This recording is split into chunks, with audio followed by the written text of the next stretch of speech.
Healthcare access challenges within Aboriginal communities. So why are there existing challenges? Well, let's look at the history, beginning with colonization of Indigenous people in Canada, in which the European settlers infringed their Aboriginals' rights to land, and forced the children into residential schools with the purpose of assimilating Aboriginals to the European culture, altogether leading to the cause of disparities in their healthcare.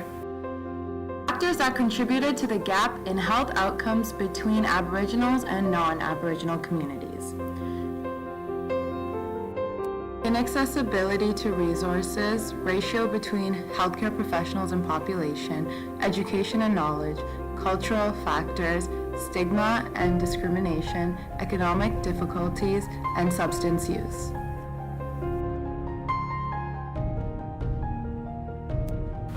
Nearly 50% of the Canadian Aboriginal population are located in remote or rural areas with life expectancies decreased by 5 to 7 years compared to non-Aboriginals. In addition, Aboriginals also experience unreliable transportation arrangements, in which transportation services are likely to break down or are often cancelled due to emergencies or harsh weather conditions. Furthermore, there are long wait times to find reliable transportation to commute to local clinics. These individuals are highly mobile and therefore have a difficult time locating appropriate services. Lack of jobs and economic difficulties all contribute to the delay in seeking healthcare as they cannot afford the medications that are not covered. Reserves, there is a minimal ratio between healthcare providers and population with limited physicians. Nurses employed are required to provide care beyond their legislative scope of practice and take upon roles that would typically be completed by physicians, like prescribing medications. Also, nurses who are employed in reserves only work for a short period before seeking career in an urban area. There is a lack in health teaching through schools. 6 out of 10 Canadians lack appropriate knowledge to seek health care, and they are 2 times more likely to be at risk for poorer health. Oral practices such as herbal remedies, purifying rituals, and spiritual healing. 1/4 report a mother tongue that is not English or French. Some do not trust Western medicine practitioners and not comfortable with using mainstream testing services.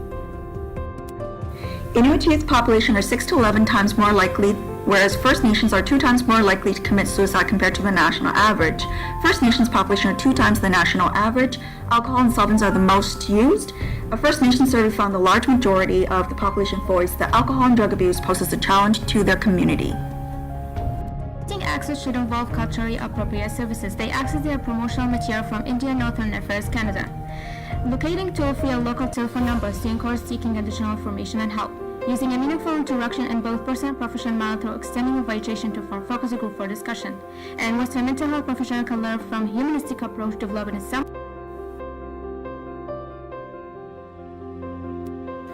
What can we do to help? Increase awareness and shine light onto the problem of lack of resources and inaccessibility. Bring awareness to the federal government for the ratio between healthcare professionals and population. Promotion of importance of health and needs of population. Provide teaching to healthcare professionals about cultural values. Advocate, educate, and promote against discrimination and stigma present. Bring awareness of funding needs to federal government. Educate on substance use and treatments.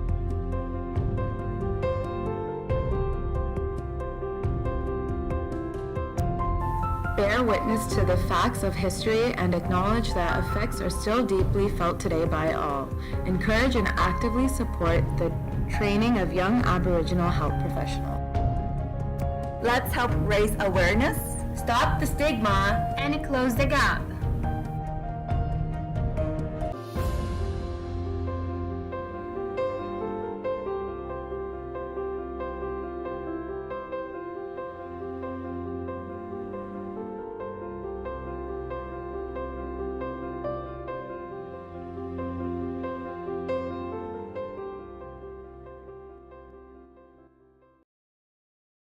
Created using Powtoon.